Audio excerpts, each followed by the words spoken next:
Internal APC wranglings, managing executive and legislative relationships, and issues raised causing some rancor. But tonight, we hear from the party and its leadership on some of these issues. We also take up the Southeast security matter, as leaders have now agreed to meet President Tinubu. We'll meet with one of the leaders and speak with him tonight about the state of affairs in the Southeast region of the country. Hello everyone, it's a pleasure having you join us on the program tonight. This is Politics Today, live on China's television. I'm Sean Kimbalwe in Abuja.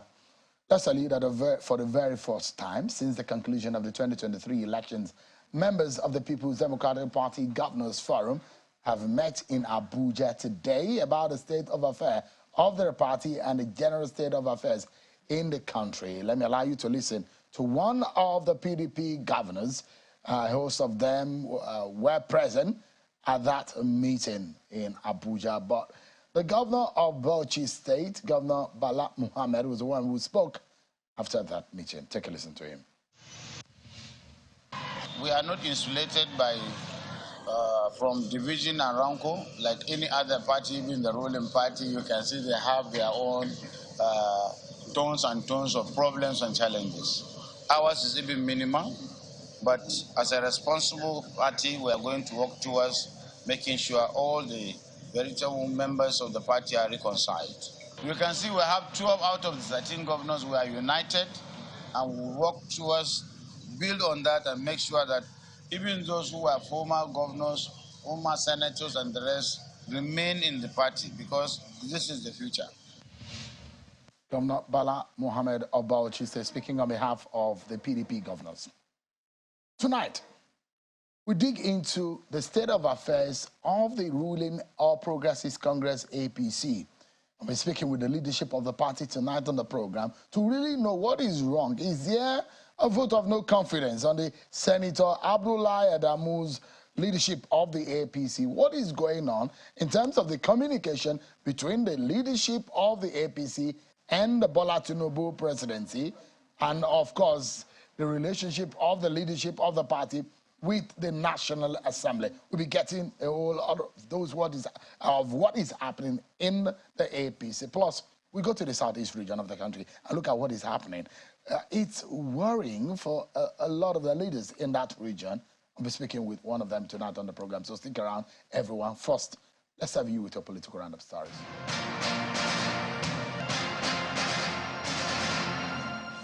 President Bola Tinubu has written to the Senate seeking the confirmation of service chiefs.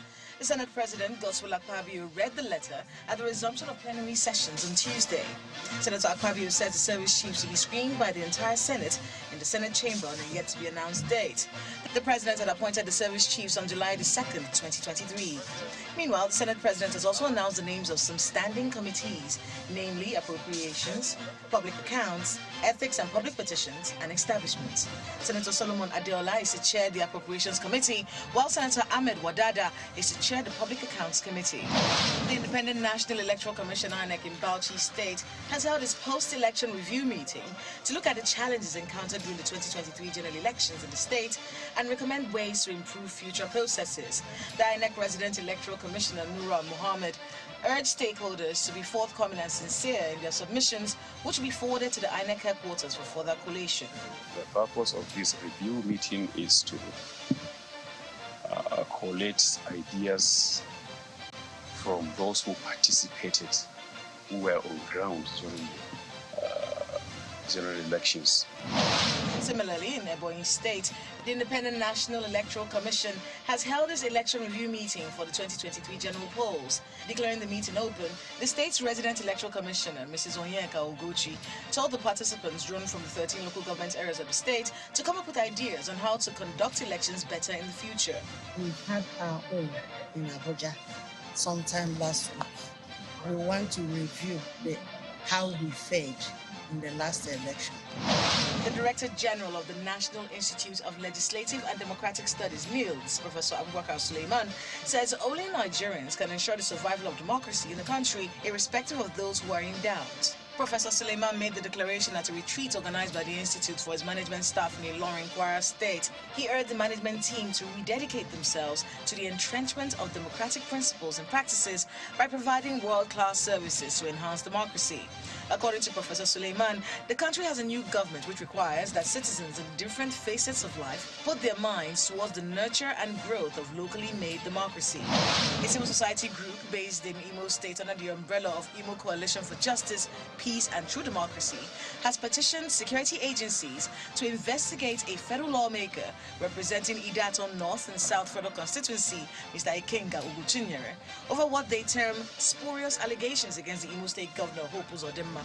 Addressing a press conference in Owerri, the Imo State capital, the group referred to an interview granted by Mr. Uguchinyere, where he accused the Imo State governor and some other Southeast governors of fueling insecurity in the Southeast. We want the necessary security agencies and the federal government and the president to immediately order the investigation of these allegations made by Ugochinyere Kagwanu.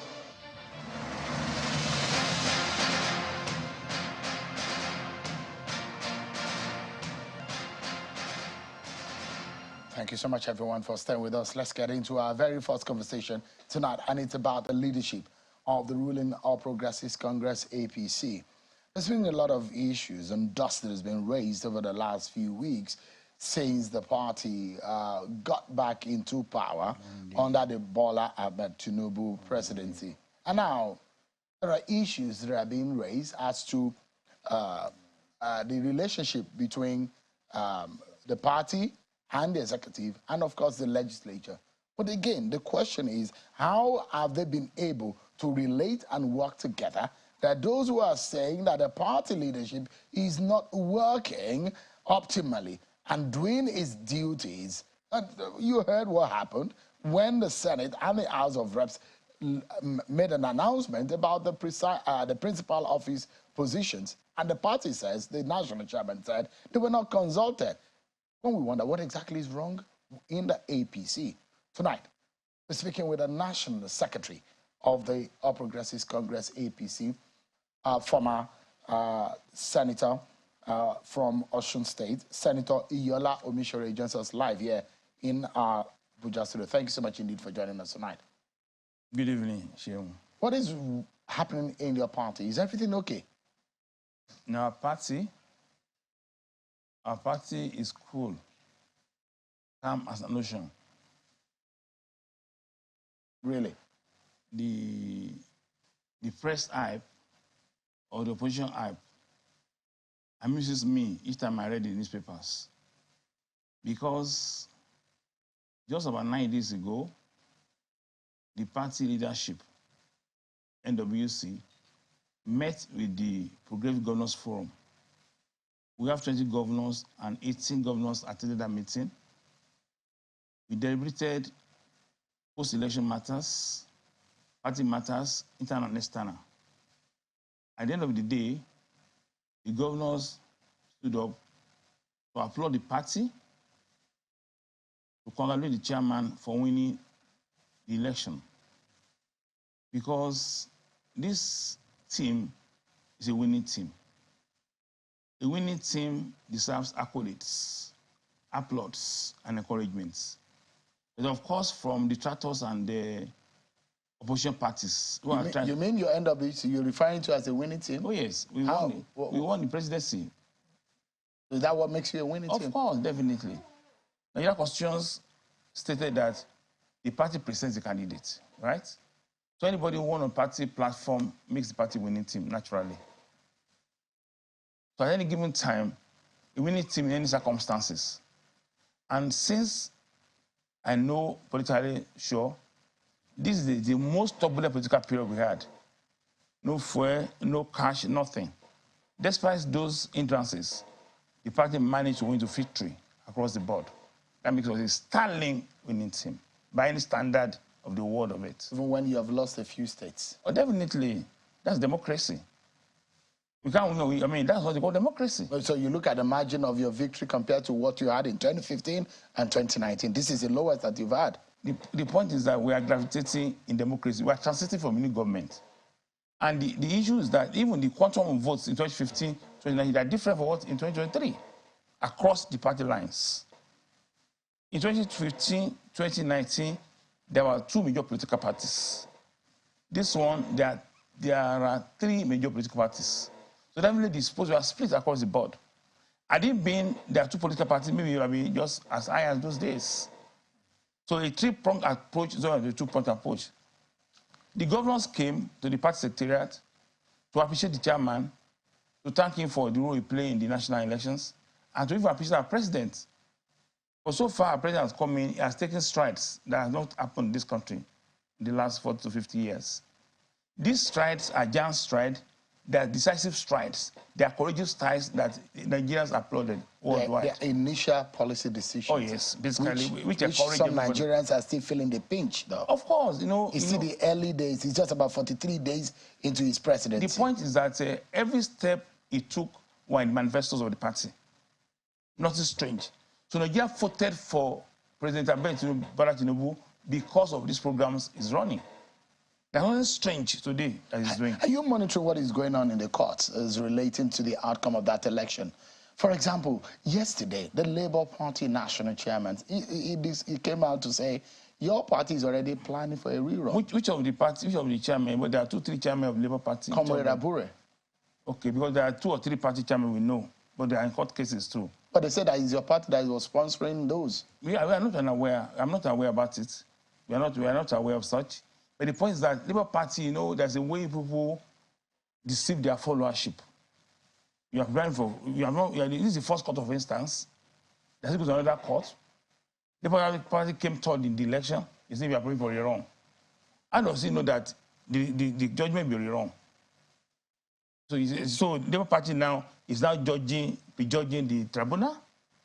That's what I'm asking. The jokers. That's all. That's what I'm asking. If you are following what is going on in the court, maybe perhaps what is going on in court is what is giving the Labour Party the optimism that things might go their way.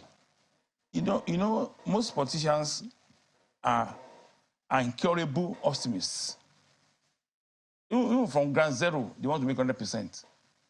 So those are just wishful thinking from Labour Party. As far as I'm concerned, they're jokers. We follow the court trend. So far, nothing to worry about. But I don't want to even prejudge the job because it's before the court of law. If it comes to a rerun, is your party ready for such? There can't be any rerun, for God's sake. It was a clear win. A 3-pronged approach, it was a clear win. So what are you talking about rerun? So that's just thinking of the Labour Party. Put them by the side, please, so don't distract us from the reality of time.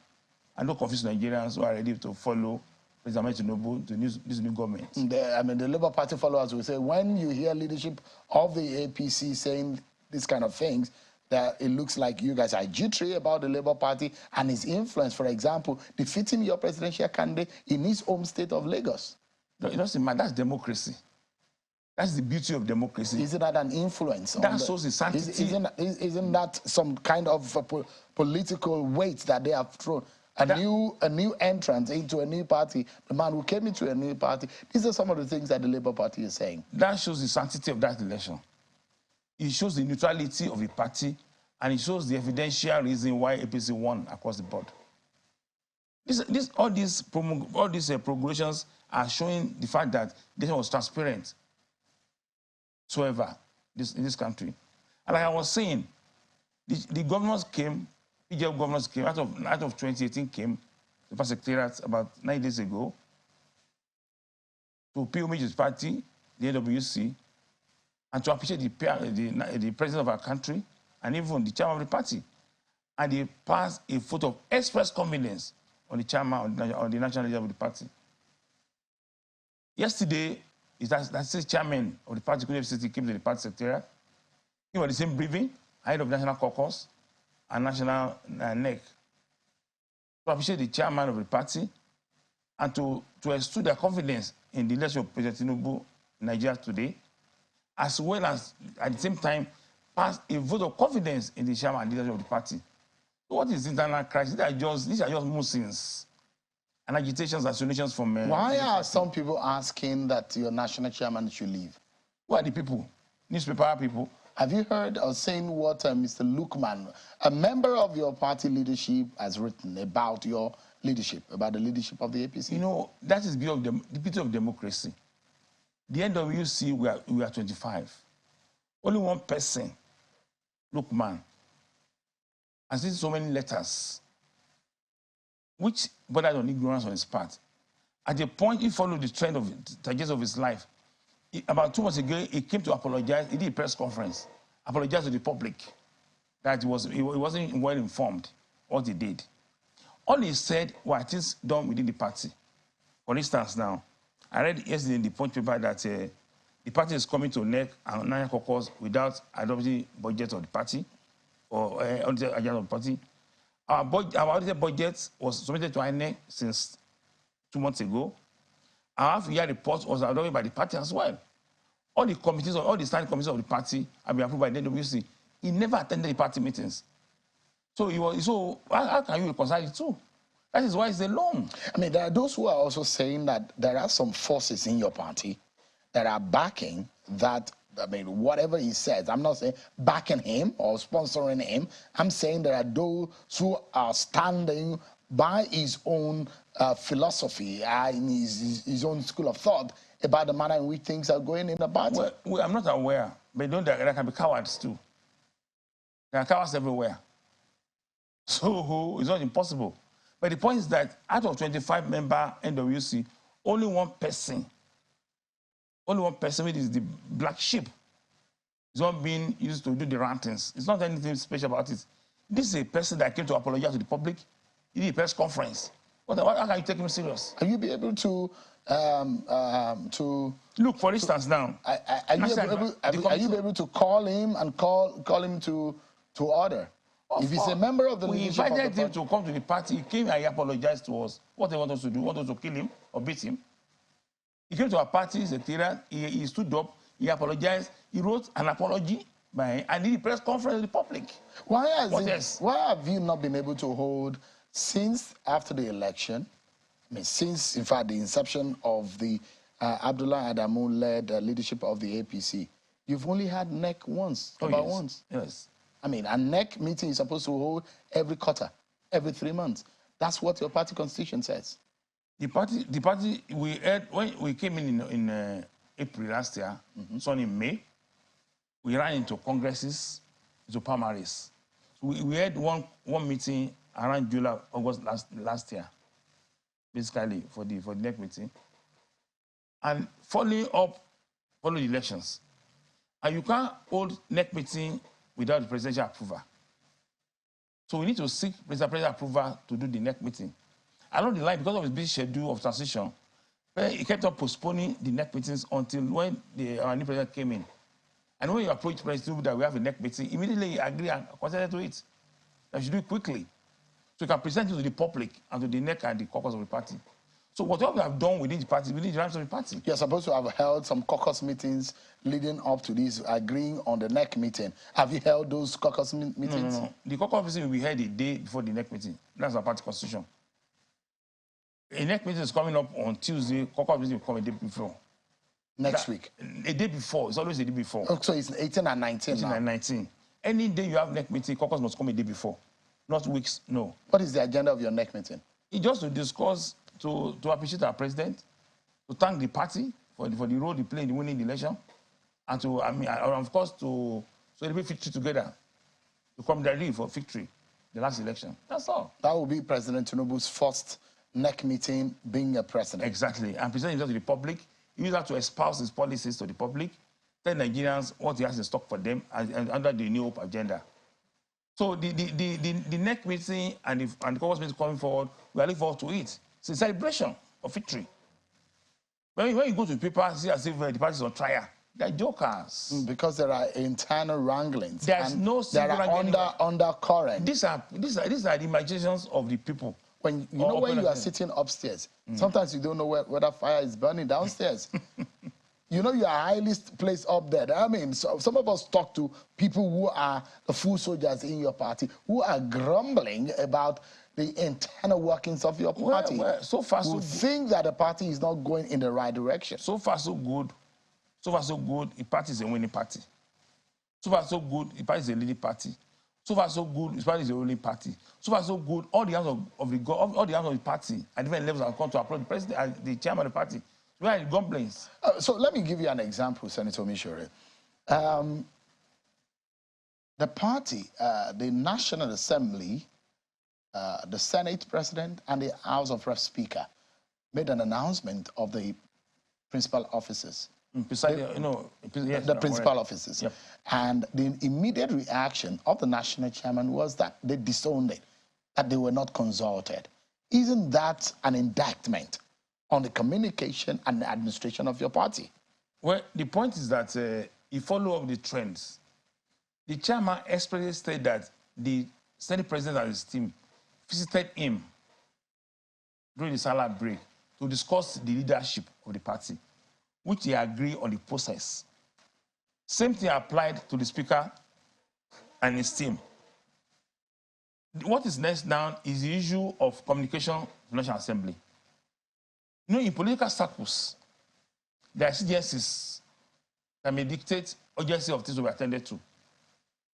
So the fact is that this leadership was agreed by the party and the chairman and the NWC, but in the course of communication, because of the agency of the duty of the National Assembly, they went ahead and announced this name that was agreed between them and the chairman, waiting for the letter to come.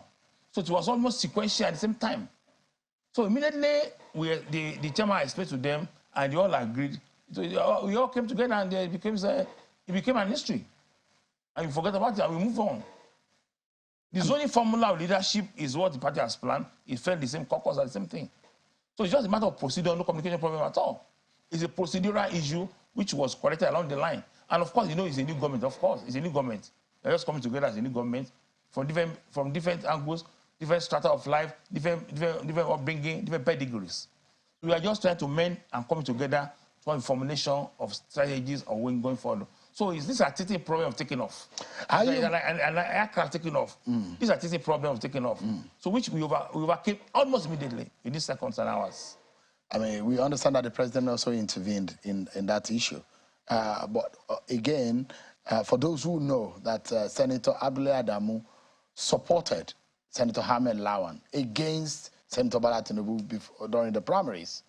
And there are those who are saying there are some political figures around the president who are not still happy with Senator Abdullahi Adamu. I mean, you are an astute politician. You've been in politics for a long time. Are you able to work around that? Are these the powers behind the scene that are wanting Abdullahi Adamu out of power? I told you that no iota of truth in that speculation or permutation. Build up to the election, we had primaries. In political parties all over the world, there's what they want democracy primaries. Every individual must have a choice among the aspirants. The moment it kind of emerges from a party, that emerges from a process, everybody of that party becomes the member of that group. So the issue of Adamu supporting somebody, it becomes a non-issue. You are just trying to play the old game. We are moved far from that a long time ago. And basically, everybody is working together as one. Adamu Abdullahi, our chairman, went around the campaign with the President Tinubu now. So what about it?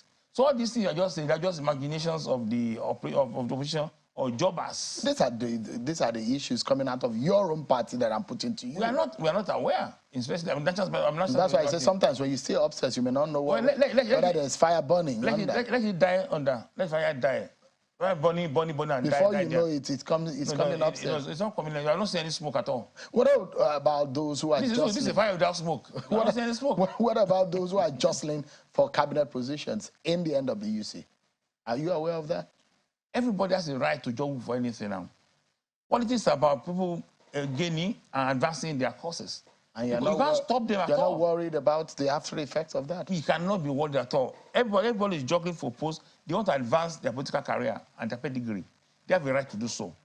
But the prerogative, the finality stops on the table of Mr. President that chooses who and who in line with the Nigerian Constitution. Is the president consulting the party on his cabinet list? On regular basis. Even a few hours ago, we were with him.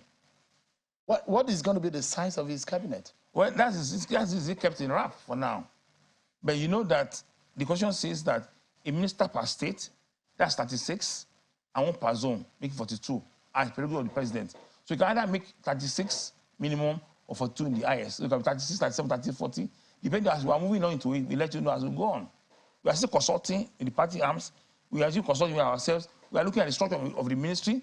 We are likely to structure the ministry to reflect the Nigerian yearnings today. That means cutting down some or merging some. Either merging some, rebranding some, naming some. I mean, just to get that in the agenda of renewing hope. But basically, you are going to see the way this cabinet will come. It's going to be a bespoke cabinet to meet the needs of Nigeria under the new agenda. So it's going to be a bit different from what operated under President Buhari. You know, the time is that you have to reflect the time. I mean, this is a renewed hope. So we know things have changed, things are happening. So the cabinet nomenclature will be something unique to Bola Tinubu. Exactly. That will meet the aspect of Nigeria under the agenda. Will it be a large cabinet? Because we had large cabinet of almost 60. No, 50-something. That was what we had under President Buhari. You know, you can't have a large cabinet. There's a limitation to the number of ministers, as I told you earlier. The constitution says that one minister per state, that's 36, plus 37, that's minimum. Prerogative of president to have zonal ministers, that's plus 6, that's 43 or so. So it's going to be minimum of 37 or 44. So it's not 63 at all. It's not like, no, it's not about it. It's not going to be large. No, that's a limit. It's going to be within that limit, of course. But you must expect some changes. Are we likely to see some surprises? Well, it's not impossible. Because maybe having some names from other political parties, what they call cabinet of national unity. You know, government of national unity. Is it possible? Well, you know, that's presidential prerogative. Yes, there are those in other political parties who helped your government. I mean, helped your party to win the election. That will be assessed by the president himself. You know, whether that collaboration... I thought he was consulting with you. Exactly, that is it. So we are ongoing. So I cannot come to finality. So the cabinet list is not ready yet? It's not ready yet. So we are consulting, we are discussing. Even for 4 hours ago, we still met with him. We are still discussing. We want to have a unique cabinet that will meet the yearnings of Nigeria. So some of the names that have been flying around here, are they true? You know, Nigerians are good for speculations now, so I don't even listen to those names at all. You mean, you can see, even some funny names they were saying. So I don't bother myself by looking at, you know, at my level, I won't go over speculations because I know the reality and what is coming up. So I cannot get myself to be distracted. So what should we be expecting from the Bola Tinubu presidency? You expect a unique cabinet, a focused cabinet, professionalized cabinet, cabinet, and people are serious-minded. Are they more technocrats than politicians? You know, there are technocrats in politicians who are politicians too. You know, there are politicians of technocrats too. Are you forgetting that?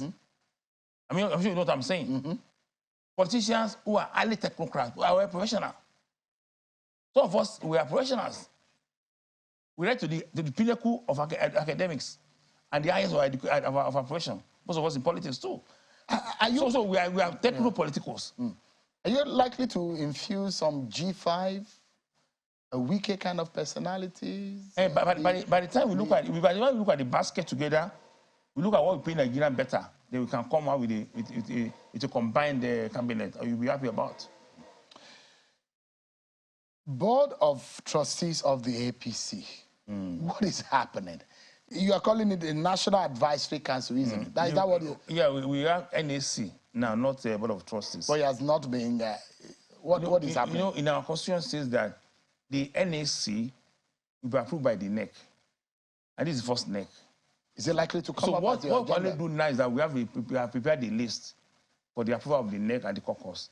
So we are ready with the details. And of course, mind you, the NAC are statutory. Are you following what I'm saying? Yes, I'm... Format this. So they know themselves already. Former Senate President, former President, former VP. So these are known things that they are not anything strange. But the party is in joyous mood. We are in a cool mode. We are looking forward to this caucus and this NEC meeting to celebrate future together. But to people outside, it's like a war. Or like NWC is on trial. They're jokers. They're jokers. So if you look at it,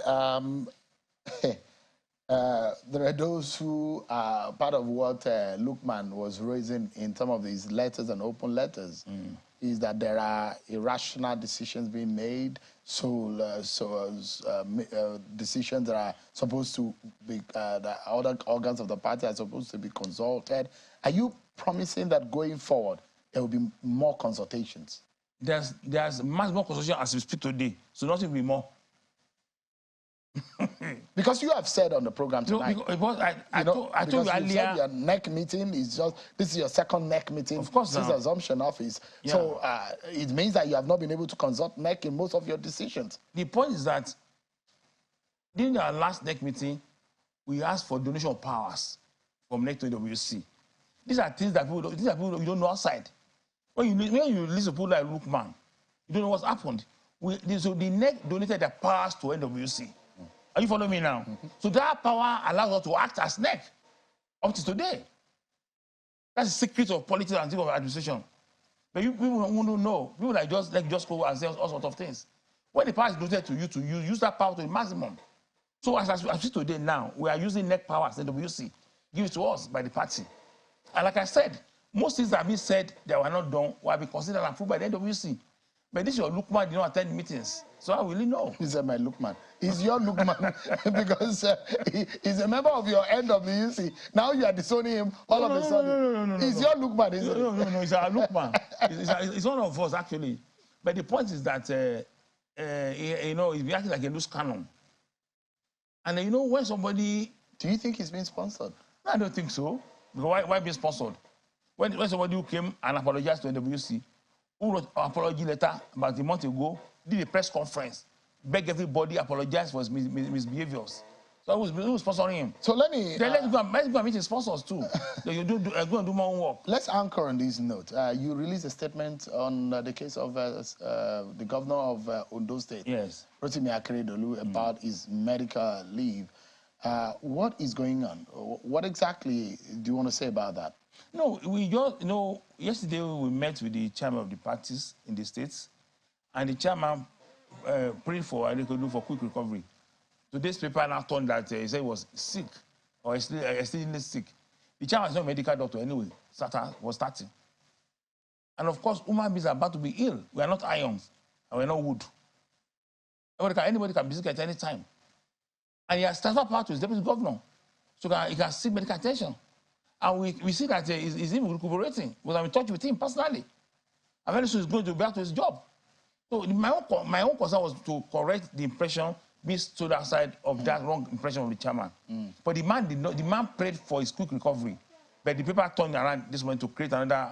You know your people, your colleagues in the media, when there's no story, they start concocting stories. Wait. That may not be true. Okay, wait. When you politicians speak sometimes, you politicians sometimes double speak. And you always want to deny what you say. But this one was recorded now. Nobody's denying in the camera. Two, when the ocean is calm, no news, they want to create ripples. That's newsmen for you. When a party like APC, who has just won election, happily in happy mood, enjoying the fringes of election, enjoying the blues of election, you know, say the chairman's on fire. All right. I mean, you were very much around when President Obasanjo had dinner with the then national chairman of PDP, Audu Ogbe. He had dinner. The following day, Audu Ogbe was removed as the chairman of the party. That night, everything was well. The following morning, all was not well.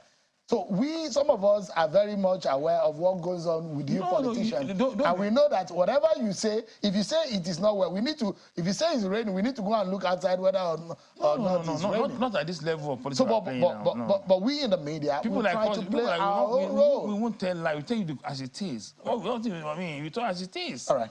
We have the pedigree to tell the truth at all times. Except you want to create rain when there's no rain. It's not raining. I'm just saying that politics sometimes is what is beyond what you see with the eyes. That's the perception from your angle. From my own perception as a politician is what I say, and I say as it is, and you know this yourself too. Everyone knows what it is. I say what I know, what I see, and how can you imagine a nation where a party has just won election, planning for set of government, you say they are fighting? Does it make any sense? Is it done anywhere in the world? A winning party in which party that is supposed to be applauded, that everybody's happy.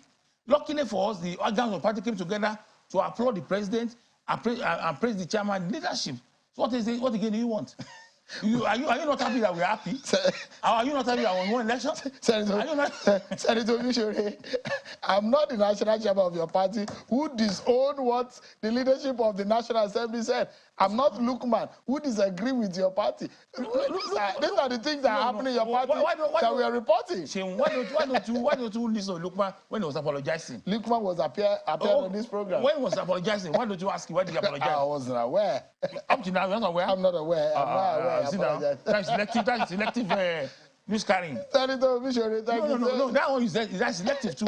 He came at a press conference, he signed an undertaking to be of good behavior. In your party? In the press conference. No, I'm not aware of that. Okay, I'll make a copy across to you. All right, so you can let the public know. That's fine. So that's it. National Secretary of the All Progressives Congress, APC, Senator Yelo Mishore, thank you so much indeed. It's good to see you again. You're welcome. I appreciate it. You're welcome.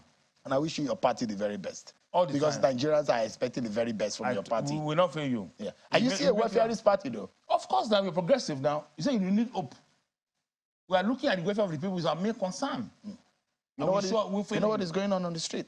Oh, I was going on this. I mean, we're trying to put the welfare of people on the streets. All right, Senator, if you get into that conversation, we need to have another conversation. But thank you so much indeed. We'll take a break. And when we come back, we'll be talking about the southeast region of this country and the concern of the leaders of that region. We'll be right back, everyone. Thank you so much, everyone, for staying with us. So, yesterday, across the different political parties, the leaders in the southeast region of the country met in Abuja.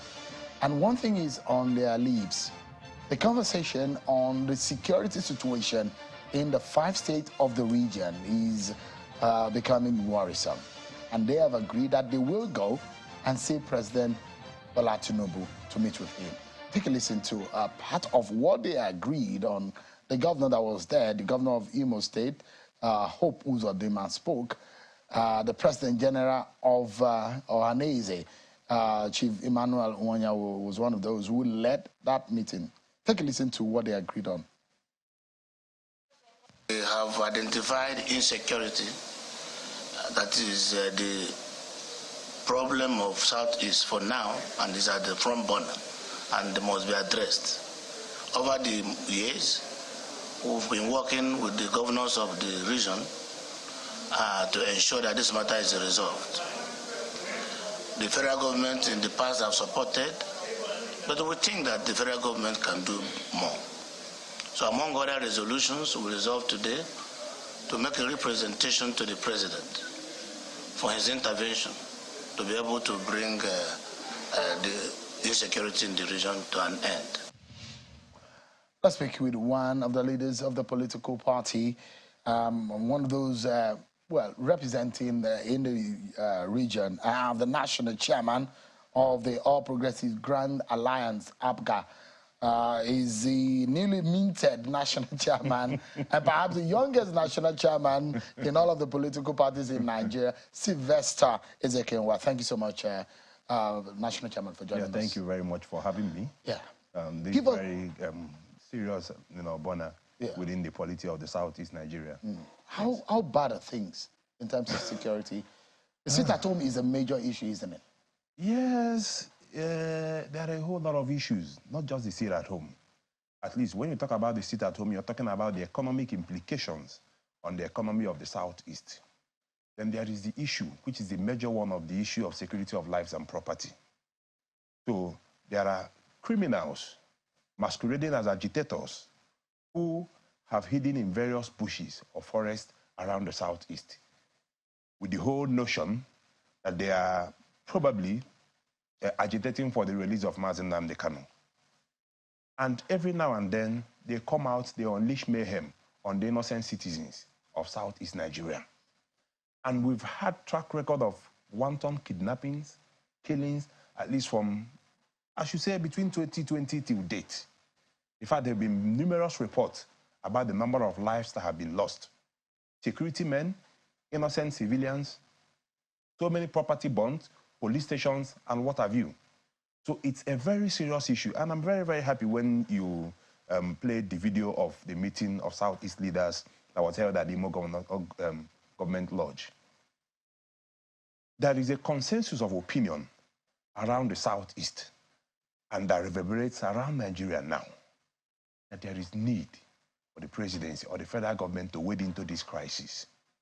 And one thing that keeps reoccurring is the issue of Mazi Nnamdi Kanu. I will draw an analogy with the biblical injunction that you try and separate the wheat from the chaff.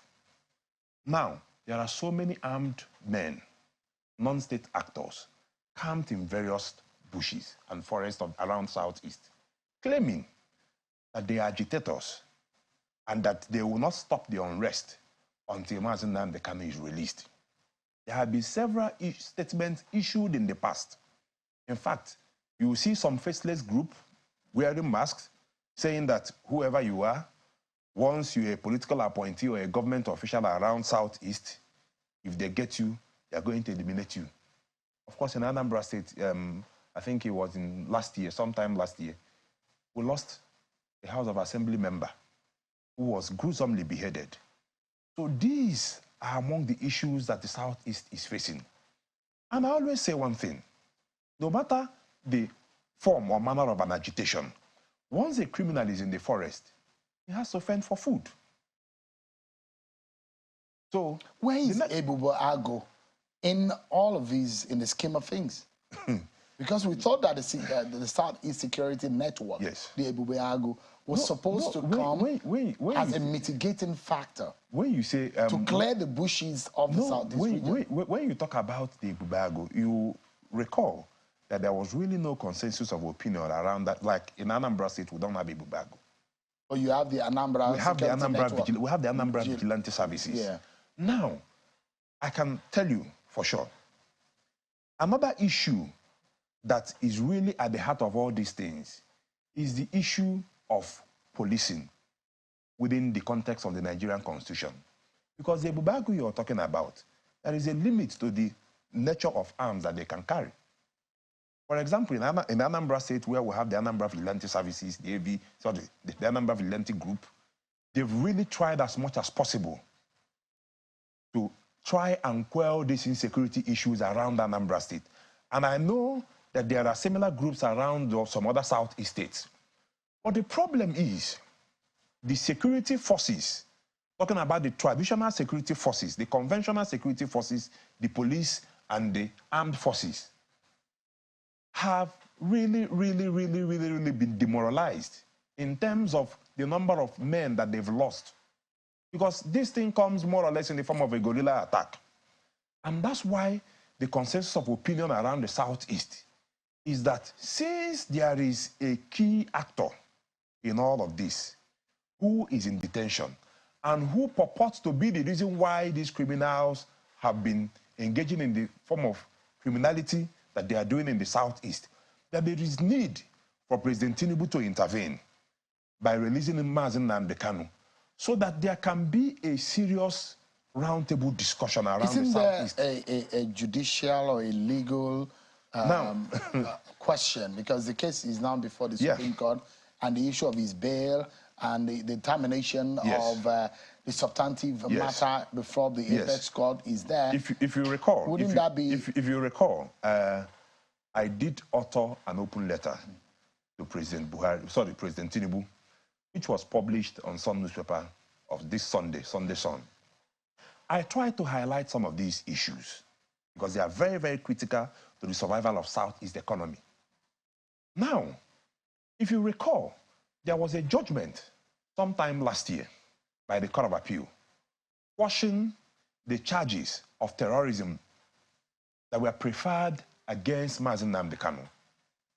Ordinarily, with the judgment, it means that the next thing is for him to be released because there are no longer any pending charges against him. Now, the next thing that happened was that the federal government, through the office of the AGF, filed an appeal before the Supreme Court and brought an application before the Court of Appeal, the same Court of Appeal that delivered the judgment, asking the Court of Appeal to stay the execution of that judgment. Of course, you have seen some other persons in the past who the Court of Appeal or the Supreme Court set free. Once the charges against an accused person is quashed, the next thing is there's absolutely no reason to hold the person. But in this case, there was an application for stay of execution, which the Court of Appeal granted. Now, granted that probably forms a basis for the continued detention of Mazi Nnamdi Kanu. But the fact needs to be made, and the point needs to be made, that if not for the appeal and the application to stay the execution which was filed, presented before the Court of Appeal, he probably would have been a free man. So, and now, it now brings to burner, a front burner, the issue, because the essence of a prosecution is to really try and find out if someone who has been accused of committing a crime is actually guilty. Now, and what the federal government is expected to do is prosecution, not persecution. So, I mean, so it's very important we made that point. So your own interpretation of the legal scenario playing out in the court is your opinion, but you know it's within the premise of the court now. And so it's for. So don't let us argue it's not really within the premise. You're giving a premise. Just hold on. We can't argue what. Just hold on.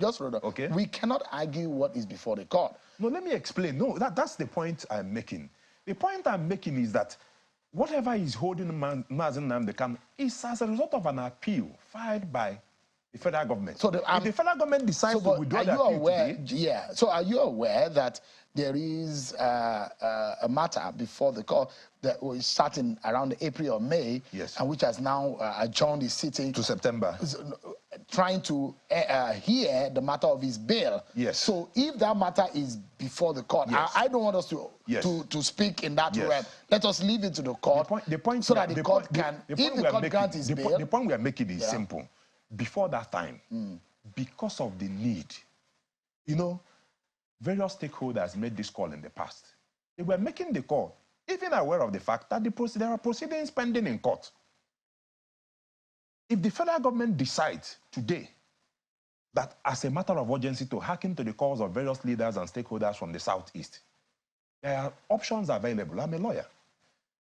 The Office of the Attorney General of the Federation can withdraw the charges preferred against Mazi Nnamdi Kanu. It can be pleaded again. The prayers of the leaders of the region, including Governor Chukwuma Soludo. That what we've been asking.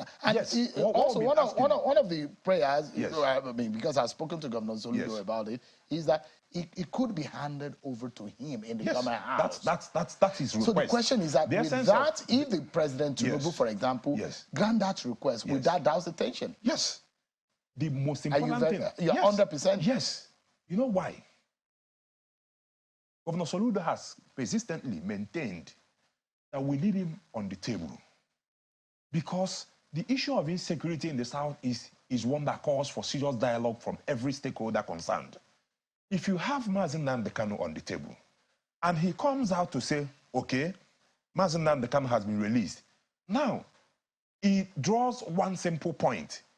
Any other person, any other group, no matter the ages, no matter the agitation you say you're doing, once you still remain in the forest or in the bushes, it means you are no longer probably agitating for the release of Mazi Nnamdi Kanu. Now we label you a pure criminal. So let me deal with you decisively. Let's anchor on this point. I mean, on one hand, the clamor for the release of Nnamdi Kanu. That's one hand.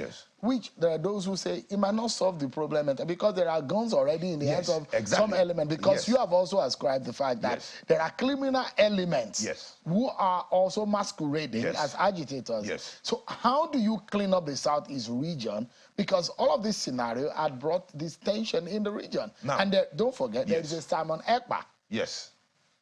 These are the issues. These are the issues. In Finland. Of course, these are the issues. Because are you able to control Simon Ekpa, who is giving orders for people to sit at home? All the orders Simon Ekpa has given are all geared or purportedly geared towards the release of Mazi Nnamdi Kanu.